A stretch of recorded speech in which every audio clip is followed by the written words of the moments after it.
Good morning, everybody. Chester ARP Church Devotional Podcast. Clint Davis, your host. Thank you so much for joining us. Genesis 1. Here we go.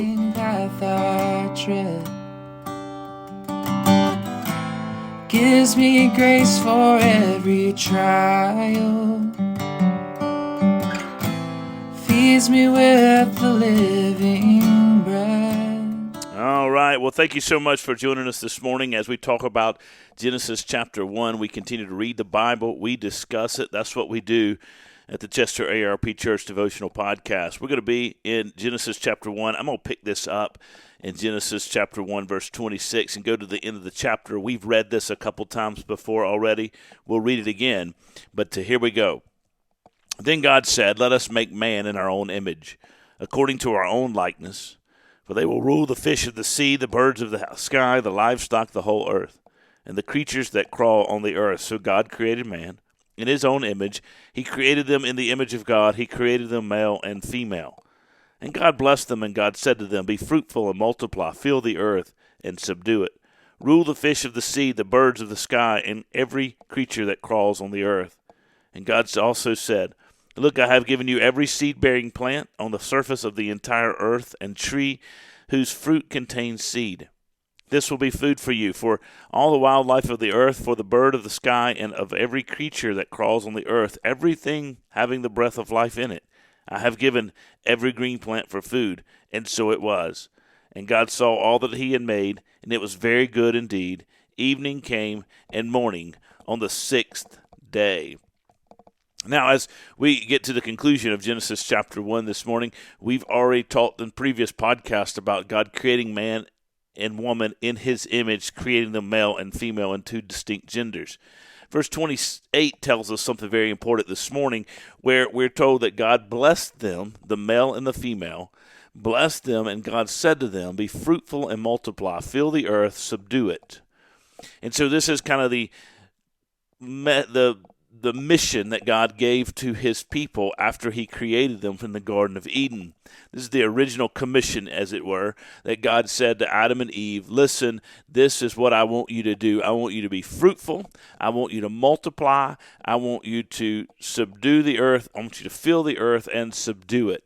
Now, God's intent here is really twofold. One, he wants them to bless. He wants Adam and Eve to have children, to multiply the species through ordinary generational processes, through ordinary processes that you and I know. We know how a child is born, and we know the sex act leads to the conception then to the nurturing of the child in the mother's womb, and then the gestational period's over, and the child is born, and the child comes into life, and then the child is nurtured and grows and matures and develops. That's what God has in store and has intended for Adam and Eve.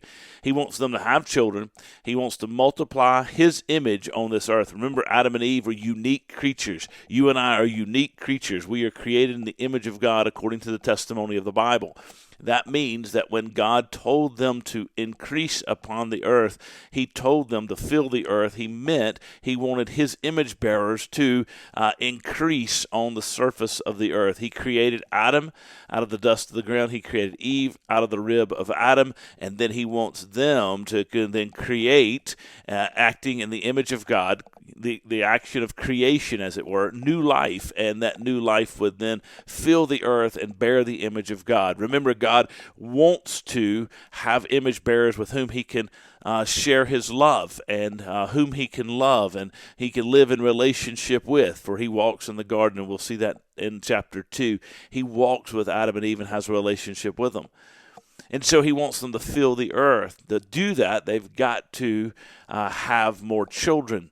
They've got to reproduce. And as biblical Christians, we have to believe, right, that reproductive process, from the desire and the urge from the husband and the wife to the marriage itself, but the marriage to the husband and wife's desire for one another, to that urge, to that consummation of that marriage and that sex act through conception, all of that stuff is blessed by God.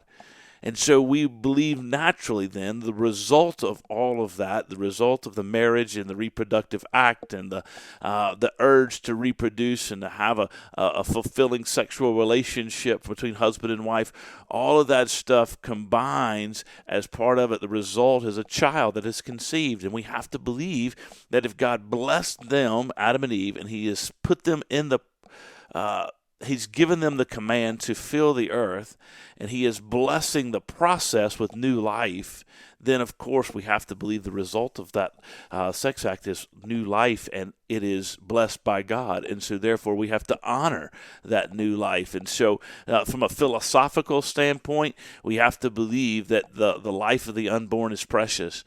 From a physical standpoint, we have to believe the life of the unborn is precious. From a religious standpoint, we have to believe that the life of the unborn is precious, just as precious as the life of the born. And the reason we believe that is because God has put this process in place, and he has blessed this process, and any result of the blessing of God has to be cherished and blessed and understood in that way and held in sacred honor and held in sacred honor. And so we've got to give God praise for that. We've got to defend that life, and that's a very important point in our society today.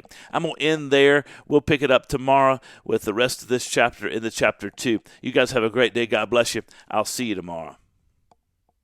You carry me close to your heart, and surely your goodness and mercy will follow.